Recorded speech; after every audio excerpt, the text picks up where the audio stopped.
अस्सलाम वालेकुम, good evening, नमस्कार, सत श्री अकाल। मैं आसिफ खान, न्यूज़ इंडिया 9 में आप सभी का स्वागत है। मेरे साथ एक बहुत ही सियासत पर बारीक नज़र रखने वाले आदिल शेख साहब मौजूद हैं, जो सिर्फ मेरा बहंदर पर नहीं, इंडिया की सियासत पर बहुत पैनी नज़र रखते हैं, बहुत बारीक नज़र रखते हैं। लेकिन आज हम कॉर्पोरेटर के इलेक्शन है, इसलिए हम सिर्फ और सिर्फ नया नगर के वार्ड नंबर 22 के बारे में हम इनसे जिक्र करेंगे। क्या पहले इस शेर के साथ हम अपना प्रोग्राम शुरू करते हैं कि कितने चेहरे लगे हैं चेहरों पर।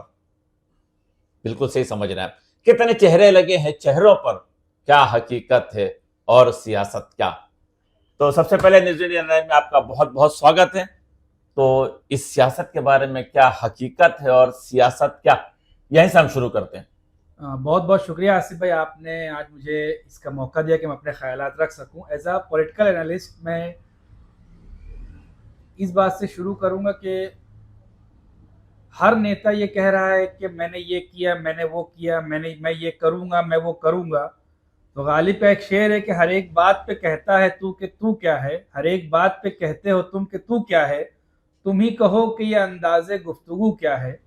और रगों में दौड़ते फिरने के हम नहीं कायल, जब आँखी से न टपके तो फिर लहू क्या है। क्या बात है। आज हम यहाँ बैठे हैं नया नगर की सियासत पे बात करने के लिए। हमने पिछले 4 मनपा के चुनाव देखे हैं नया नगर में। नया नगर की सियासत हमेशा मीरा भाईंदर और महाराष्ट्र और इंडिया से बिल्कुल जुदा रही है।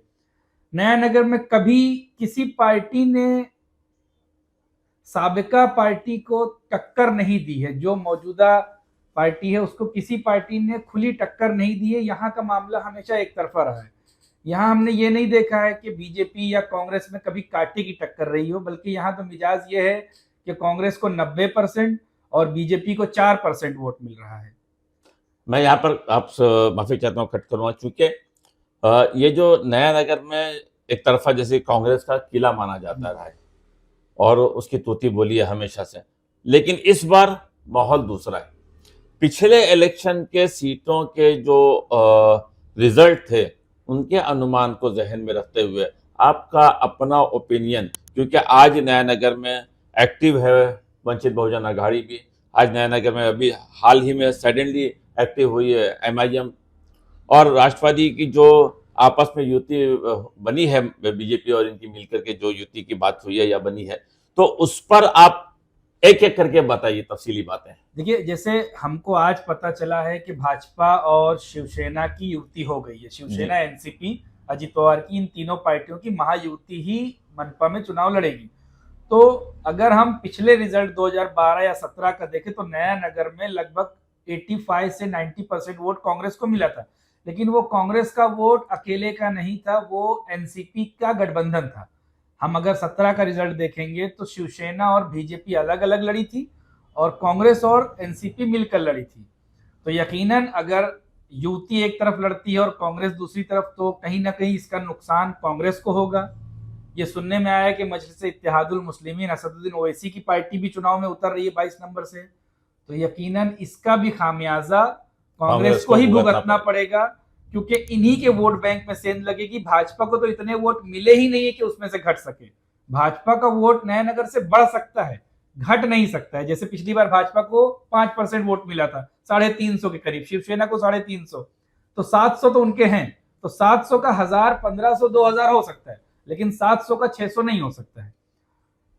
अगर और दीगर पार्टियों की बात करें, सीपीएम कहीं भी नया नगर में लड़ाई में नहीं दिख रही है।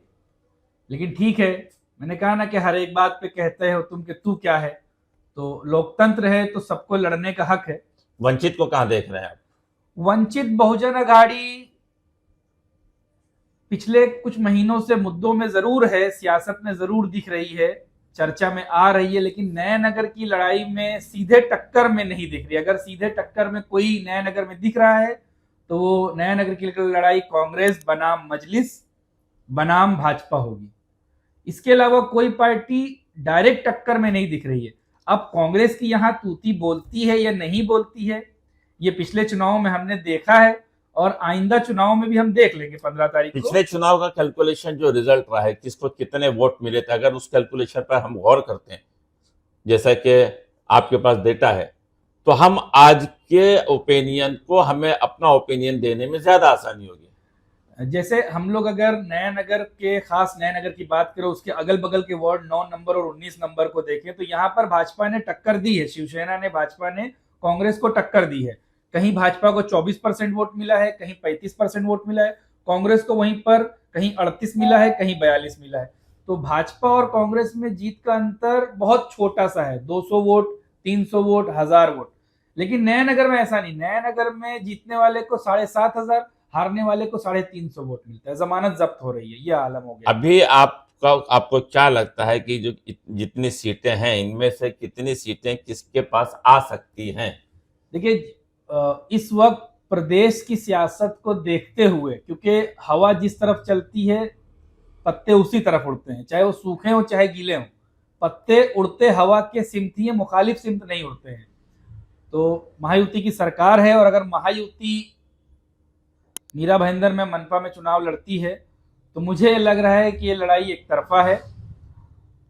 दीगर पार्टियों को अपना अस्तित्व बचाने में मुश्किल होगी। भाजपा और महायुति यहाँ पर स्वीप कर रही है।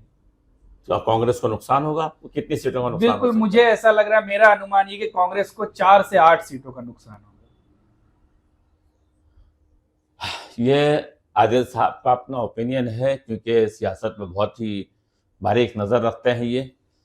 और जैसा कि शायर जो शेर कहते हैं, वो हर मुद्दे को जहन में रखते हुए कहते हैं। आज भाई के खिलाफ इलेक्शन लड़ रहा है, घर खानदान में।